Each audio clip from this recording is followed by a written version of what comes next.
सभी को राम राम। आज हम क्लास 8 की एक्सरसाइज 11.1 क्वेश्चन नंबर 6 करेंगे। जो पहले के क्वेश्चन है 5 तक वो हमारे पिछले वीडियोज में आप जाकर देख सकते हैं। क्वेश्चन नंबर 6 कह रहा है इन ए मॉडल ऑफ ए शिप। यहाँ पे ध्यान से देखिए हमें क्या दिया गया है। एक मॉडल दिया गया है शिप का है और हमें दिया गया उसके मास्ट की हाइट है 9 सेमी। अब मास्ट होता क्या ये वो भी समझ लेते हैं। जैसे हमारी कोई शिप होती है उस पर आपने देखा होगा कि एक हमारे पास यहाँ पर पोल लगा होता है और पोल के साथ जो कपड़े जैसी एक आकृति लगी होती है वो हमारा होता है मास्ट। तो ये कह रहा है एक हमारे पास जो शिप का मॉडल बना गया है उसके मस्ट उसकी हाइट कितनी है 9 सेमी है। तो हम लिख देंगे लेंथ ऑफ मॉडल और ये किसमें इन सेमी। तो कितनी है 9 सेमी है और ये इसके साथ ही में दे रहा है इसके साथ में एक एक्चुअल शिप भी है। एक्चुअल शिप की जो मस्ट की हाइट है ऐसे जो पोल के साथ कपड़ा लगा हुआ है उसकी हाइट है 12 मीटर। तो हम लिख देंगे actual ship length in meter जो कितनी है 12।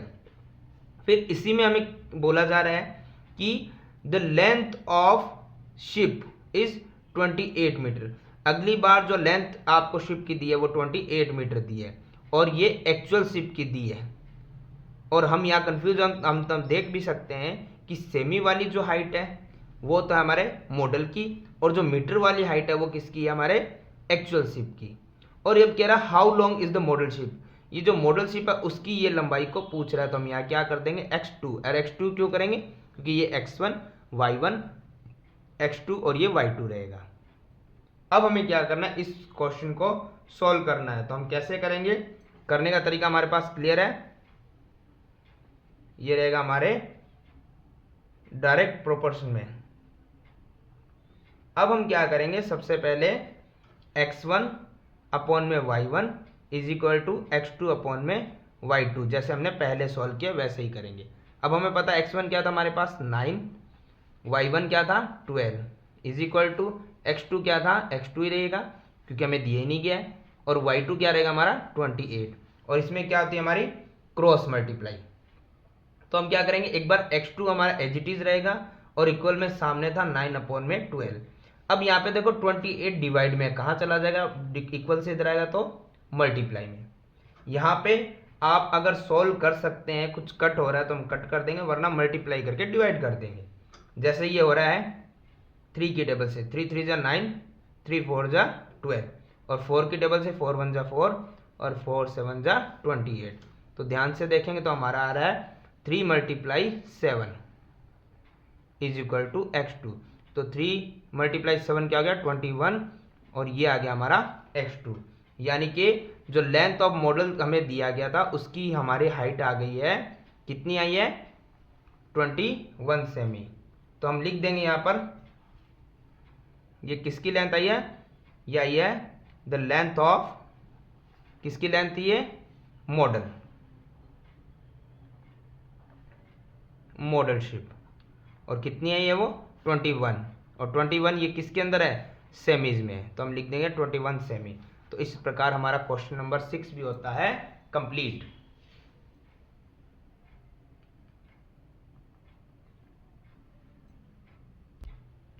क्वेश्चन नंबर 7 हमें यहाँ दिया गया है suppose 2 kg of sugar contents 9 multiply 10 power 6 crystals. अब हमें यहाँ एक चीज ध्यान देनी है।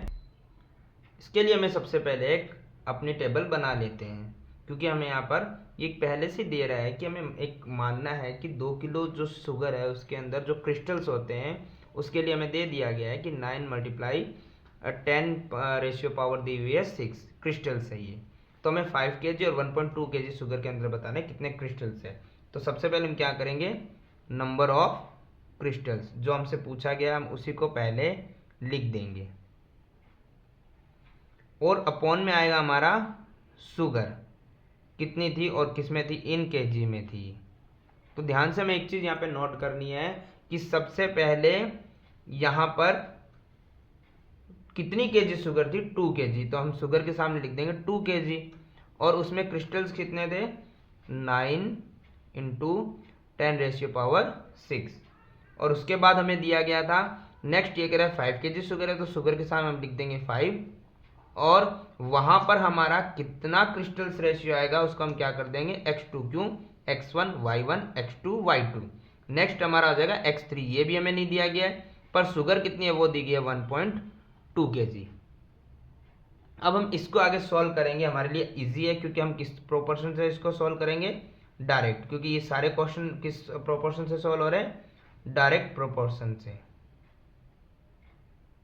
अब हम क्या करेंगे, सबसे पहले हम करेंगे x1 अपॉन में y1 और ये बराबर किसके होगा x2 अपॉन में y2 के। तो हमें एक चीज तो यहाँ पे क्लियर हो गई है कि हमारा x1 क्या है, x1 हमारा रहेगा ये 9 मल्टीप्लाई 10⁻⁶ अपॉन में y1 क्या हमारे पास 2 इज इक्वल टू x2 कितना है, अभी नहीं है हमारे पास, y2 कितना है 5। इसको सॉल्व करने का तरीका हमारे पास इजी है, हम क्या करते हैं, जो हमारा x2 है वो वैसे का वैसे रहेगा और इक्वल में 9 इंटू 10⁻⁶ रहेगा, अपॉन में क्या है 2, ये जो डिवाइड में वो कहाँ चला जाएगा, मल्टीप्लाई में। अब इसको सॉल्व करने का तरीका क्या है कि जो हमारी 10⁻⁶ है वो तो एकदम वैसे का वैसे ही रहेगा, अपॉन में कितना है 2, वो भी वैसे का वैसा रहेगा। यहाँ 9 और 5 दोनों क्या है मल्टीप्लाई में, तो 9 5 मल्टीप्लाई करेंगे तो कितना आएगा, ये हमारे पास आएगा 9 5 जब 45 और ये मल्टीप्लाई का साइन वैसे का वैसे, और इज इक्वल टू क्या था x2। अब हमें क्या करना है, यहां पर अगर हम इसे कट कर सकते तो हम कट कर देंगे, ये 2 से 45 जाएगा 22.5 टाइम्स, तो हम क्या करेंगे यहाँ पे इसे एज इट इज लिख देंगे, कितना आया है 22.5 और मल्टीप्लाई में क्या था हमारा ये 10⁻⁶।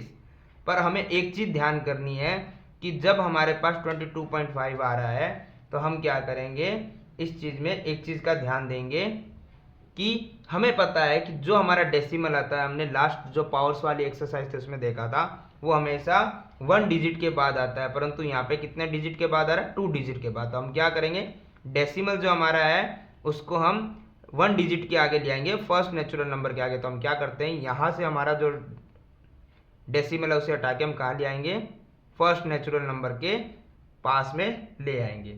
तो हमें पता है कि यहाँ पे ये 10⁻⁶ तो एज इट इज थी ही थी, यहाँ पे जो हमने डेसिमल यहाँ से इस तरफ किया गया है तो हम लिखेंगे 10 की पावर कितने, यहाँ पे पहले से उसका चेंज हो गया है, ये हो गया है, यहाँ था और यहाँ चला गया तो कितना चेंज हुआ है 1। और एक चीज हमें ध्यान देनी है, आपको पहले भी बताया गया था, जब हमारा डेसिमल राइट से लेफ्ट की तरफ जाता है तो वो किस में जाता है हमारा, प्लस में, पॉजिटिव में, और अगर लेफ्ट से राइट की तरफ जाता तो किस में चला जाता, नेगेटिव में, लेकिन यहाँ किस में रहेगा, पॉजिटिव में। और ये हमारा सामने क्या है x2। अब हम क्या करते हैं,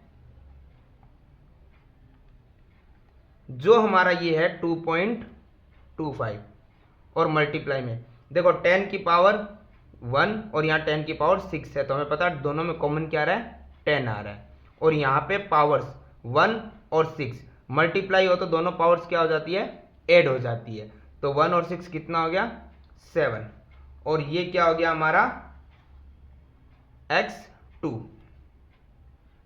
तो हम बता सकते हैं कि यहाँ पे हमारे जब शुगर 5 किलो थी तो हमारे नंबर ऑफ क्रिस्टल्स कितने आ गए 2.25, और ये हो गया इंटू 10⁻⁷ हो गया 7। अब हमें क्या ज्ञात करना है x3, यानी कि यहाँ पर हमें क्या करना पड़ेगा, सबसे पहले x3 निकालने के लिए हम क्या करेंगे, हमारे पास है x1 अपॉन में y1 इज इक्वल टू हमारे पास जो आगे दिया गया है ये x3 अपॉन में y3, ये आपको पहले ही बता दिया गया था। तो x1 हमारे पास कितना है 9 इंटू 10⁻⁶, और y1 हमारा 2 था, इज इक्वल टू x3 हमारे पास कितना है, ये तो है ही नहीं, और अपॉन में यहाँ पर y3 कितना हमारे पास 1/1.2। अब हमें पता है कि x3 से पहले जो है वो एज इट इज रहेगा, यहाँ पे 9 मल्टीप्लाई 10⁻⁶ अपॉन में 2, और जो यहाँ ये डिवाइड में 1.2 है वो कहाँ जाएगा, मल्टीप्लाई में, और बराबर में क्या रहेगा x3। इस चीज़ को हमें थोड़ा ध्यान से देखना पड़ेगा, क्योंकि यहाँ पे हम इस चीज़ को जब मल्टीप्लाई और करेंगे तो उसमें मिस्टेक ना हो। तो इसके लिए हम क्या करेंगे, सबसे पहले यहाँ पर ये जो पॉइंट है इसको हम हटा देते हैं, और हमें पता जब पॉइंट हटाते हैं तो यहाँ पे क्या आ जाता है, 10 आ जाता है, क्योंकि पॉइंट के बाद जितने नंबर्स होते हैं उतने जीरो आ जाते हैं। तो एक नंबर है तो कितना आ जाएगा, 0।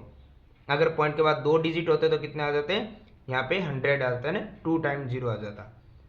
अब हम क्या करेंगे, पॉइंट हटने के बाद हमारे लिए इजी हो जाता है। क्यों, क्योंकि 2 से ये 12 हो गया, कितनी बार जाएगा, 6 टाइम।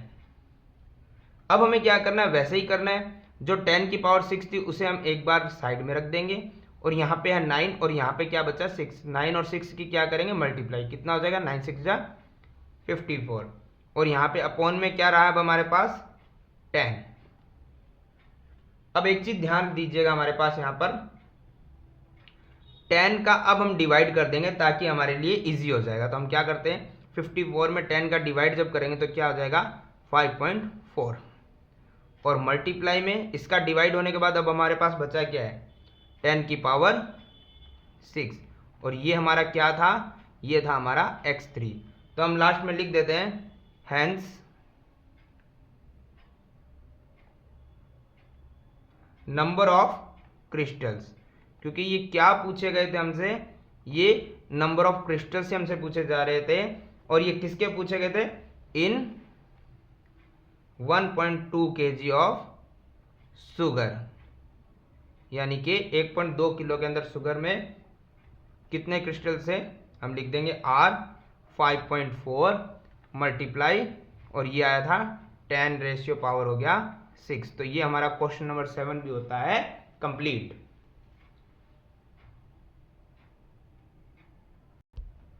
क्वेश्चन नंबर 8, हमें दिया गया Rashmi has a road map with a scale of 1 cm representing, यानी रश्मि क्या कर रही है, एक रोड मैप है जिसको रिप्रेजेंट कर रही है स्केल की हेल्प से 1 सेमी के हिसाब से, और हमें पता है, ये कह रहा है कि 1 सेमी के अंदर ये 18 किलोमीटर की डिस्टेंस को शो कर रही है।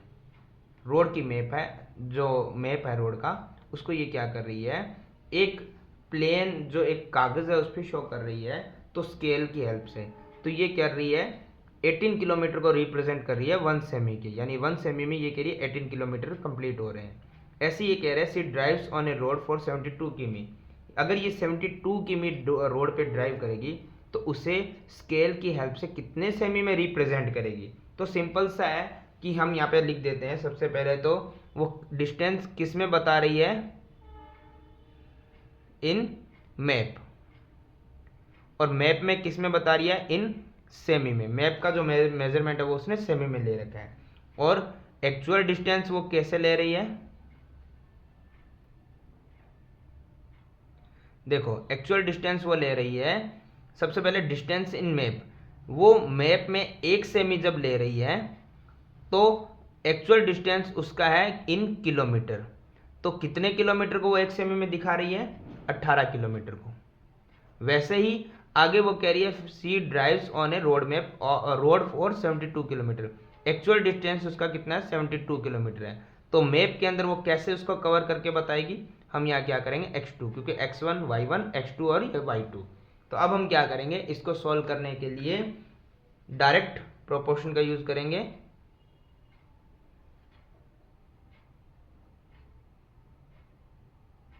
और डायरेक्ट प्रोपोर्शन में अब आप समझ चुके हैं x1 y1 और x2 y2 के बराबर होता है।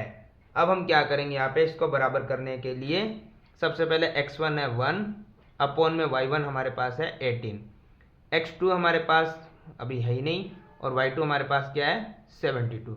तो इसको सॉल्व करने के लिए हम क्या करते हैं, हमेशा इसको सॉल्व करने के लिए हम क्या करेंगे, 1 अपॉन में 18 है, ये इज इक्वल टू x2 है, और जो डिवाइड में नंबर है वो कहाँ आ जाएगा हमारे पास, मल्टीप्लाई में। तो हम क्या करेंगे, यहाँ पर 18 से 72 कितनी बार मल्टीप्लाई हो रहा है, 18 1 जा 18, 18 2 जा 36, 18 3 जा 54, 18 4 जा 72।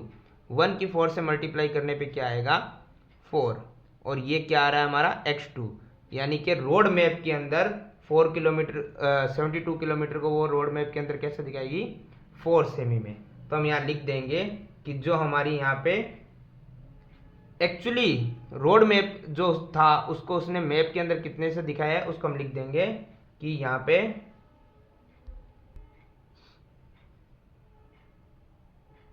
हैंस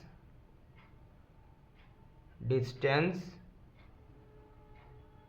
कवर्ड इन, कहाँ बताना था हमें,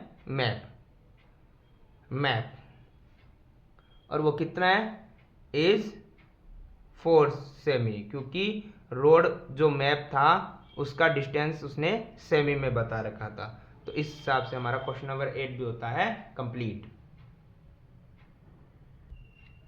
क्वेश्चन नंबर 9 हमें यहाँ दिया गया है, ए 5 मीटर 60 सेमी high vertical pole cast a shadow 3 meter 20 सेमी, यानी ये कह रहा है एक वर्टिकल पोल लगा हुआ है जिसका शेडो यानी उसकी परछाई कितनी बन रही है, उसकी लंबाई हमें बता दी गई है। तो सबसे पहले हमें क्या पता है, एक तो हमें दिया गया यहाँ पर लेंथ ऑफ पोल, यानी कि जो पोल है उसकी लंबाई, और ये किस में दी गई है, इन हम सेमी और मीटर दोनों दे रखे हैं, तो हम क्या करेंगे, इसको मीटर में कन्वर्ट कर लेते हैं। और दूसरा हमें क्या दिया गया है, दूसरा हमें दिया गया उसकी शेडो यानी उसकी परछाई। तो परछाई की लंबाई के लिए हम लिख देंगे लेंथ ऑफ, किसकी दी है, पोल की, तो हम लिख देंगे लेंथ ऑफ पोल शेडो,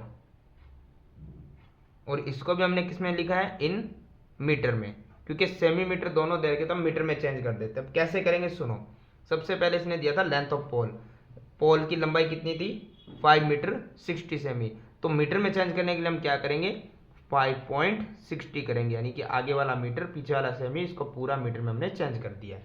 ठीक है, इसी प्रकार ये कह रहा है कि जब हमारे पोल की लंबाई ये दे रखी थी तो शेडो यानी परछाई की लंबाई कितनी थी 3 मीटर 20 सेमी, यानी कि 3.20, ये हो गया x1 y1। फिर हमें दिया गया था कि सेम टाइम पे, जैसे फर्स्ट क्वेश्चन दिया गया है, सेम टाइम पे वो कह रहा है the length of shadow cast by another pole, उसी समय पे एक दूसरा खंबा, एक दूसरा पोल है, उसकी लंबाई में दी है, तो पोल की लंबाई दी है तो पोल के सामने लिखेंगे कितना है 10 मीटर 50 सेमी, तो हम इसको लिखेंगे 10.50, पोल है तो पोल के सामने, शेडो आएगा तो शेडो के सामने। और ये कह रहा है शेडो की हाइट हमें बतानी है, तो हमें यहाँ पे क्या है y2, क्योंकि x1 y1 x2 y2, और उसके आगे हमें यहाँ क्या दिया गया है, इसी में जैसे दूसरा क्वेश्चन दिया गया वो दिया गया the height of a pole which cast a shadow, shadow यानी कि इस बार परछाई की लंबाई हमें दी गई है 5 मीटर, तो हम परछाई यानी कि पोल ऑफ शेडो के सामने जाएंगे 5 मीटर लिखेंगे, और पोल की यहाँ पे लंबाई हमें कहीं नहीं दी गई, तो हाइट ऑफ पोल की जगह हम क्या लिख देंगे x3। अब क्यों लिखा है, क्योंकि x1 y1 x2 y2 x3 y3 रहेगा। अब इसको हम सॉल्यूशन जब हम करेंगे तो हमें किसका यूज करना पड़ेगा, डायरेक्ट प्रोपोर्शन का, क्योंकि ऐसे क्वेश्चन किससे सॉल्व होते हैं, डायरेक्ट प्रोपोर्शन से। और डायरेक्ट प्रोपोर्शन क्या होता है आपको स्टार्ट में बता दिया गया है, तो ध्यान रखिएगा। फर्स्ट क्या रहेगा हमारा क्वेश्चन, x1 y1 और x2 y2, तो एक चीज ध्यान रखिएगा, यहाँ पे x1 हमारे पास कितना है, x1 हमारे पास है 5.60, अपॉन में y1 हमारे पास कितना है 3.20, इज इक्वल टू x2 हमारे पास कितना है 10.50, और यहाँ पे हमारा y2 कितना है ये हमें दिया नहीं गया, तो हम क्या करेंगे, सबसे पहले इनकी क्रॉस मल्टीप्लाई। क्रॉस मल्टीप्लाई कैसे करते हैं ये आपको पता है, 5.60 की मल्टीप्लाई किससे करेंगे y2 से, तो हम लिख देते हैं 5.60 multiply y2 is equal to, यहाँ पे हम करेंगे 3.20 की मल्टीप्लाई किससे करेंगे 10.50 से, तो हम लिख देते हैं 3.20 मल्टीप्लाई हो गया 10.50। अब हम क्या करेंगे y2 को यहाँ रख देंगे, बाकी एज इट इज रहेगा 3.20 मल्टीप्लाई 10.50, और जो यहाँ पे ये मल्टीप्लाई में y2 के साथ में था वो कहाँ जाएगा डिवाइड में 5.60। अब क्या करना है हमें इसी को सॉल्व करना है, तो सॉल्व करने के लिए हम क्या करते हैं, सबसे पहले पॉइंट से पॉइंट कैसे कट करते हैं हमें वो देखना होगा। देखो ध्यान से, यहाँ पॉइंट के बाद 2 डिजिट है और अब बटे के अंदर जो अपॉन में हमें दिया गया डिवाइड में, ये भी पॉइंट के बाद 2 डिजिट है। तो हमें पता है पॉइंट के बाद अगर हटाते हैं तो यहाँ पे 2 डिजिट है तो ऊपर 2 जीरो चले जाएंगे यानी 100, और यहाँ से हटाएंगे तो अपॉन में भी चला जाएगा 100, तो 100 से 100 कट जाएगा। अब सिंपल यहाँ समझ सकते हैं कि पॉइंट के बाद 2 डिजिट है और पॉइंट के बाद 2 डिजिट है तो ये एक दूसरे से कैंसिल हो सकते हैं। यहाँ ये भी पॉइंट है तो हम क्या करते हैं, इसको भी हटा सकते हैं, और इसको हटाने के लिए हम क्या करते हैं, यहाँ हटाएंगे तो यहाँ पे कितने डिजिट है, 2 डिजिट है तो कितने 100 जीरो आ जाएंगे, 2 जीरो। अब ध्यान से देखो हमारा यहाँ y2 बना है 320 1050 और अपॉन में हमारे पास क्या है 560 और 100। अब ये 2 जीरो से यहाँ पे सिंगल जीरो ये और सिंगल जीरो ये हो रहा है क्रॉस। अब हम क्या करते हैं, किसी भी टेबल से यदि कट पा रहा है तो हम इसे कट कर देंगे। तो जब हम इसको कट करेंगे तो ये हमारे पास कितना आ जाएगा 6, तो y2 कितना आ गया हमारे पास 6। तो हम यहां लिख देंगे hence length of shadow is 6 meter. तो हमारा पहला क्वेश्चन कंप्लीट हो चुका है। अब हमें इसी में देखना है क्वेश्चन नंबर 2। यहाँ पे हमारा क्वेश्चन नंबर 2 में क्या था, हमें यहाँ पे दिया गया था x3, यानी हमें दिया नहीं गया था लेंथ ऑफ पोल, और लेंथ ऑफ शैडो में दिया गया था 5 मीटर। तो हम क्या करेंगे, x1 अपॉन y1 और x3 अपॉन y3 इक्वल में रख देंगे डायरेक्ट प्रोपोर्शन के अनुसार। x1 अपॉन में y1 is equal to x3 upon में y3। तो x1 हमारे पास जैसे था टेबल में 5.60 अपॉन में y1 हमारे पास था 3.20, इक्वल में x3 हमारे पास था नहीं और y3 हमारे पास क्या था 5। यहाँ हम क्या करेंगे, जो इक्वल से इधर है उसको एज इट इज लिख देंगे 5.60 अपॉन में 3.20, और इक्वल में हम क्या करेंगे x3 और जो डिवाइड में 5 है वो इक्वल से उधर आएगा तो किस में चला जाएगा, मल्टीप्लाई में। तो ये तो आपको पहले ही समझा दिया गया है कि जब पॉइंट्स होते हैं, डेसिमल होता है, वो पॉइंट के बाद 2 डिजिट है तो हम क्या करेंगे, यहाँ पे भी देखेंगे पॉइंट के बाद 2 डिजिट है तो ये पॉइंट से पॉइंट क्या हो जाएगा, कैंसिल। तो अब ये क्या है 560 और ये है 320। अब इसको सॉल्व करने के लिए हम क्या करते हैं, जब कट सकता है तो हम उसको काट लेंगे इजीली ताकि वो इजी हो जाए, और नहीं कटेगा तो हम उसे छोड़ देंगे। अब इसमें क्या होता है, सबसे पहले इसके भी एंड में 0 है, इसके भी एंड में 0 है, तो 0 से 0 क्या हो गया, कैंसिल। अब हमारे पास बचा क्या, एक बार हम लिख लेते हैं।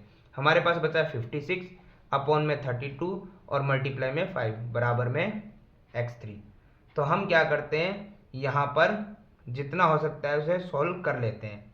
तो अब हमारे पास यहाँ पे नंबर बचा हुआ है 4। हम देखते हैं यहाँ पे 8 की टेबल से, 8 4 जा 32, 8 7 जा 56। तो यहाँ पे 7 मल्टीप्लाई कितना हो रहा है 5, तो 7 मल्टीप्लाई 5 करेंगे तो कितना आएगा 35, अपॉन में कितना है 4। तो हम क्या करते हैं यहाँ पर बराबर में x3, यानी 4 का 35 में क्या करना है, हमें डिवाइड करना है। डिवाइड हम नॉर्मली कर सकते हैं, डिवाइड हमारे जब हम करेंगे 35 में 4 का तो हमारे पास आंसर आएगा 8.75, और ये क्या था x3, और x3 था क्या, हमें वो लिख देना है। x3 हमारे पास था hence the length of the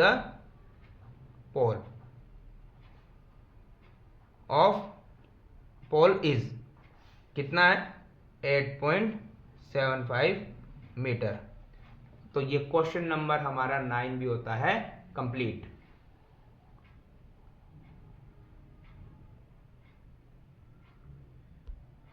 question number 10 हमें यह दिया गया है, a loaded truck travel 14 kilometre in 25 minutes.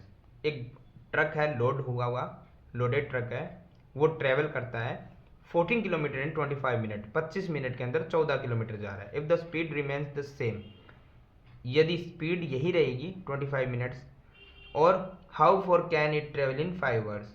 अब ये कह रहा है the speed remains the same, how far can it travel in 5 hours. जब ये 5 घंटे ट्रेवल करेगा तब कितना किलोमीटर चला जाएगा सेम स्पीड से।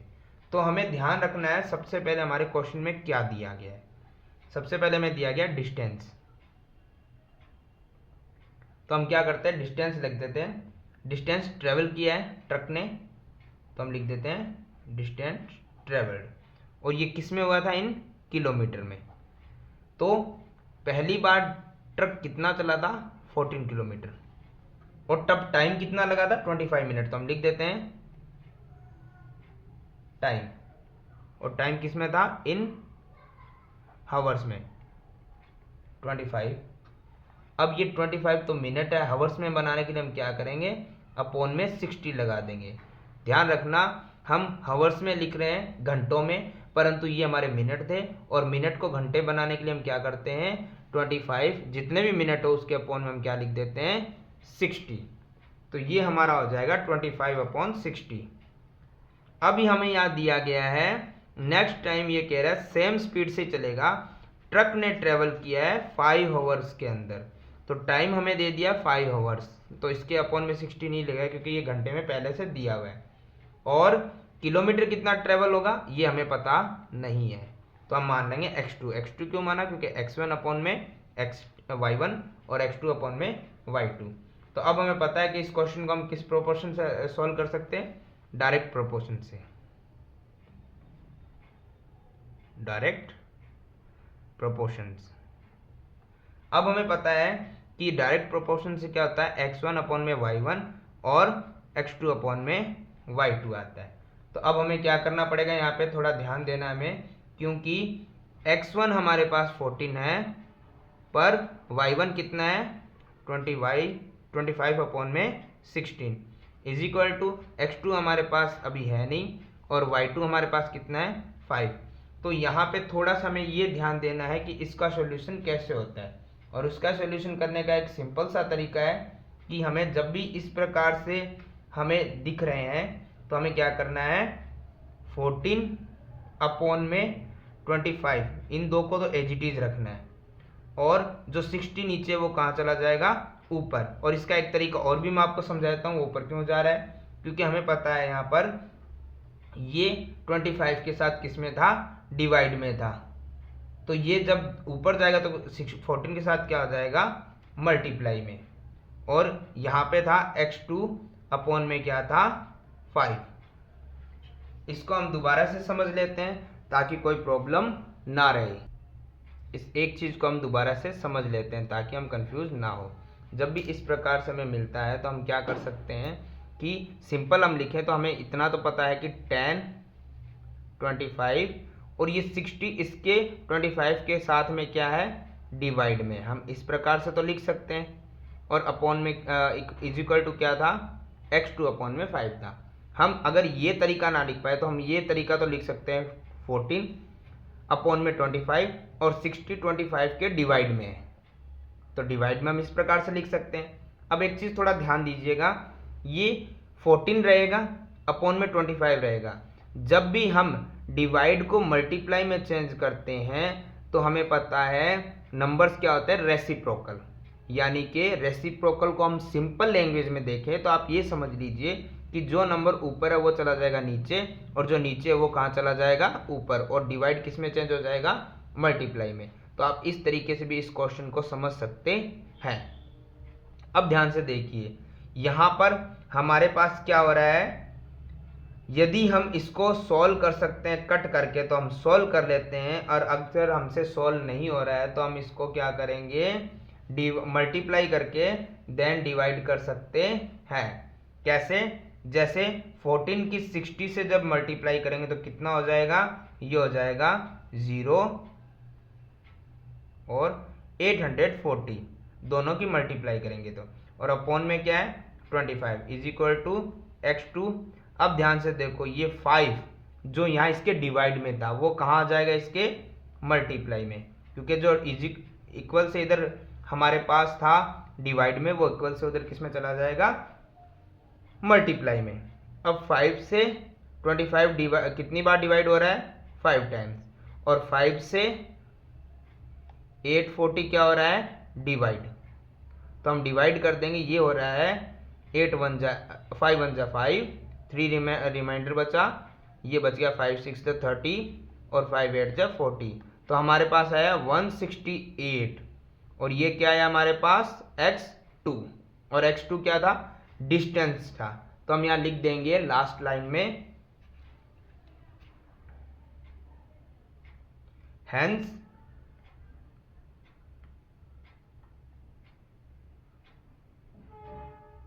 ट्रक ट्रेवल्स 168 किमी इन 5 आवर्स। तो ये हमारी एक्सरसाइज 11.1 क्वेश्चन नंबर 10 और 11.1 पूरी होती है कंप्लीट।